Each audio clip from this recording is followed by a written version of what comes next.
No ar, Radar de Notícias. Prestação de serviços. Utilidade pública. Conosco no estúdio aqui a advogada Eliana Galvão. Bom dia, doutora. Muito bom dia a todos, bom dia aos seus ouvintes, muito obrigada pela oportunidade, né? Então, vamos trabalhar. Né? Vamos lá, doutora Eliana, a senhora é advogada, afiliada ao PMB, né? Sim, eu sou filiada a um partido político, que eu acho que todo advogado, toda mulher, né, todo cidadão, ele precisa ter um engajamento político. Então, eu, ao longo desses 34 anos de advocacia, eu sempre estive de um lado ou de outro vinculado às questões de ordem política de organização. Então, hoje eu faço parte de um grupo, né, um grupo que eu entendo que seja vanguardista, um grupo que a gente questiona os problemas éticos, a gente questiona os problemas municipais, estaduais e federais. Né? A senhora era mais engajada na política de classe, agora tá mais entrou na política partidária também. Eu sempre tive uma atuação muito intensa perante a OAB, né? Eu gosto, eu sou apaixonada pela minha profissão, né? Então eu acho que eu preciso trabalhar para mim, para os meus pares. Então eu sempre participei, ou na situação ou oposição, eu nunca tive problemas de trânsito dentro da minha classe profissional. Ainda hoje também converso com o pessoal da oposição e da situação, porque eu tenho uma obrigação de ordem pessoal e social, né, enquanto advogada e enquanto cidadã. Agora, a OAB está sendo muito cobrada atualmente, por exemplo, aquela polêmica envolvendo fotos numa exposição na Adamastor, fotos que foram retiradas por determinação do prefeito. Alguns entendem que poderia ter sido uma censura, né? E agora a questão da eleição, né, Tiago? A eleição dos conselheiros municipais de saúde. O Conselho Municipal de Saúde, que é uma ação da OAB. Qual a visão da senhora? Eu falo que o papel do advogado é essencial dentro da sociedade. O papel da OAB, isso é histórico, ele é um papel muito forte. Então a população, ela exige e cobra uma posição do nosso órgão de classe. Né? Eu entendo que há necessidade sim, de uma manifestação, de uma atuação. Hoje eu estou afastada de qualquer tipo de comissão dentro da OAB por um posicionamento meu pessoal, né? de não participar diretamente, embora eu converse com a diretoria, com os meus pares, com a situação, com a oposição, mas eu entendo que é necessário que a gente se manifeste. Porque o advogado, ele é aquele técnico que conhece o sistema, conhece o funcionamento da lei, o funcionamento dos órgãos públicos, e nós temos por obrigação, né, quando a gente vê um ato de ilegalidade, quando a gente percebe que os caminhos estão sendo desvirtuados, de, num primeiro momento, fazer uma orientação, de orientar a sociedade, porque esse é o papel daquela pessoa que tem um pouco mais de cultura, ela tem que orientar aquelas pessoas que não têm tanto acesso assim, e se vê que não é possível a gente partir pelo posicionamento de uma orientação, agir como? Através da aplicação da lei, né? Em momentos de censura, em momentos de irregularidades, em momento de excessos, nós temos uma obrigação. Sim. Concordo plenamente com a senhora, a OAB tem que ter postura, posicionamento, atitude, não contra governo necessariamente. Agora tem que ter uma posição, tem que ter uma definição, é uma instituição cidadã. Fala, Tiago. Doutora, a discussão grande que teve esse final de semana passado, sexta-feira, foi aquela revogação da segunda instância. Qual o posicionamento da senhora referente à segunda instância? Boa pergunta. A prisão em segunda instância. Eu falo que o Brasil, ele é um dos poucos países em que não ocorre a prisão em segunda instância, que se espera o trânsito em julgado, quer dizer, esgotar todos os recursos possíveis, confirmando a sentença, no caso condenatória criminal, para a pessoa ser recolhida. Né? O Brasil, a Alemanha, existe um terceiro que eu não me lembro agora. Né? O resto dos países, isso não é possível.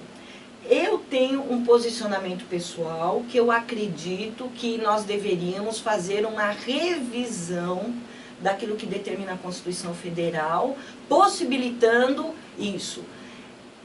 E técnica, aqui a gente tem a obrigação de falar da técnica, claro, né?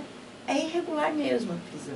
Então o Supremo, ele declarou, eu sei que talvez hoje em dia a gente tem uma guerra, né, meio velada ideológica, né, da situação e da oposição, isso é real ou não. Agora eu tenho uma obrigação, como eu falei, senão eu não poderia falar da OAB, eu tenho uma obrigação profissional de falar, era ilegal sim, né? Agora eu só não entendo por que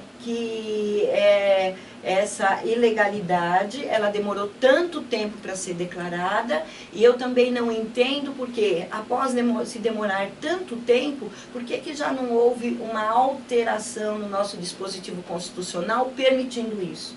Então, aí voltando à sua pergunta, né?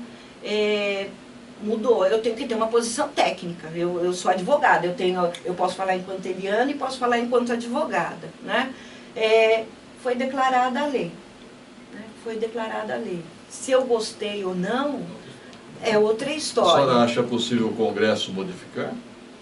Olha, eu entendo que é necessário que o Congresso modifique por uma questão de segurança, de ordem pública. Tá. A sociedade, ela está clamando isso, né? Então hoje a gente vê, eu estava até conversando com o Thiago lá nos bastidores, a questão da força tecnológica das redes sociais. Então hoje as pessoas que até, eu vou usar aquilo que o Thiago falou para mim, a tecnologia, ela deu voz a quem não tem voz. Então a gente percebe o seguinte, que as pessoas, elas estão exigindo uma mudança. Então agora elas têm a oportunidade de falar, olha, nós temos um problema sério de segurança pública, nós temos um problema sério com relação à corrupção, nós temos um problema muito sério com esses grandes movimentos sociais, então a gente precisa de uma resposta. Então, o Supremo declarou a lei.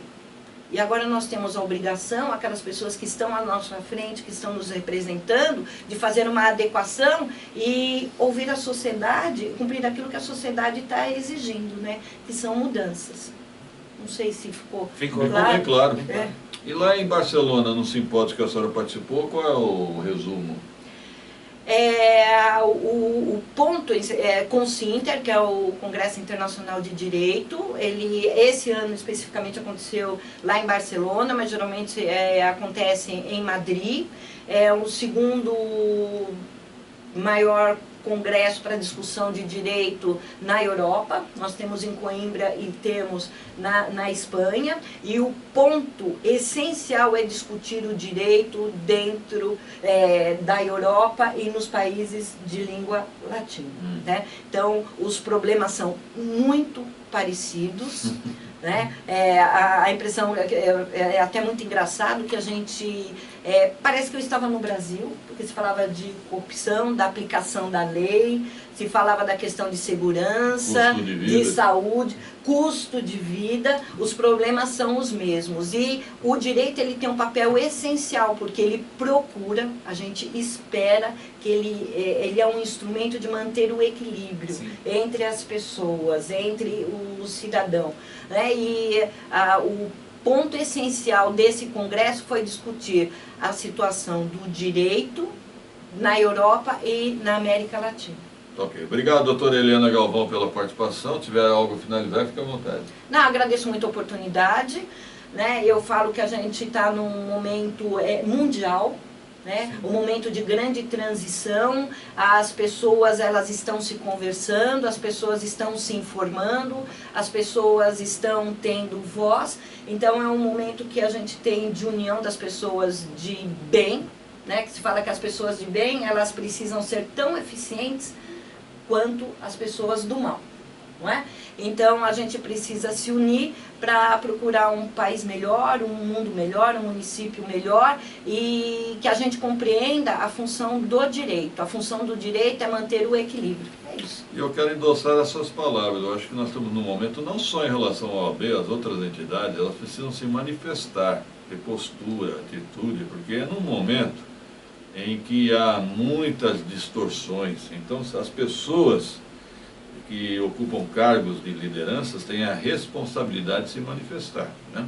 Obrigado, doutora Helena Galvão. Muito obrigada pela oportunidade. 7h34, produção, rápido intervalo.